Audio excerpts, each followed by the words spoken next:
বিশ্বজুড়ে যখন সমকামী বিবাহের আইনগত স্বীকৃতি নিয়ে আলোচনা চলছে, তখন পূর্ব আফ্রিকার দেশ তানজানিয়ায় দেখা যায় এক ভিন্নধর্মী ও প্রাচীন প্রথা। দেশটির কুরিয়া উপজাতির মধ্যে নারীরাই নারীকে বিয়ে করেন, যা হাউস অফ ওমান বা নুম্বা নতুভু নামে পরিচিত। তবে এই বিয়ের সঙ্গে যৌনতার কোনো সম্পর্ক নেই। এর মূল উদ্দেশ্য হল সামাজিক নিরাপত্তা, অর্থনৈতিক সুরক্ষা এবং পুরুষতান্ত্রিক সহিংসতা থেকে মুক্তি। তানজানিয়ার উত্তরাঞ্চলের বনাঞ্চলে বসবাসকারী কুরিয়া সম্প্রদায়ে এই প্রথা বহু যুগ ধরে চলে আসছে। মূলত বিধবা বা স্বামী পরিত্যক্তা নারীরাই এই ব্যবস্থার আশ্রয় নেন। স্বামীর মৃত্যুর পর বা তিনি ছেড়ে চলে গেলে একজন নারী তার সম্পত্তি ও সন্তানদের সুরক্ষার জন্য নিজের চেয়ে কম বয়সী আরেকজন নারীকে বিয়ে করেন। এই প্রথায় বয়স্ক নারী স্বামীর ভূমিকা পালন করেন এবং পরিবারের কর্তা হিসেবে গণ্য হন।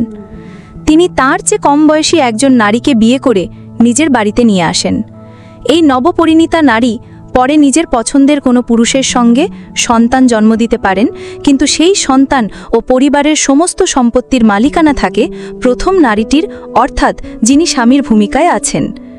এর ফলে মৃত স্বামীর পুরুষ আত্মীয়রা বিধবা নারীর সম্পত্তি কেড়ে নিতে পারে না। এই বিয়েতে কোনো ধরনের যৌন সম্পর্ক স্থাপিত হয় না। এটি সম্পূর্ণভাবে একটি সামাজিক ও অর্থনৈতিক চুক্তি, যা নারীদের একটি সুরক্ষিত আশ্রয় প্রদান করে।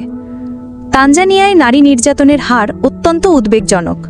2013 সালে দেশটির স্বাস্থ্য ও সমাজ কল্যাণ মন্ত্রণালয়ের একটি সমীক্ষায় দেখা যায় 45 বছর বয়সী 45% নারী স্বামীর দ্বারা শারীরিক বা যৌন সহিংসতার শিকার হন।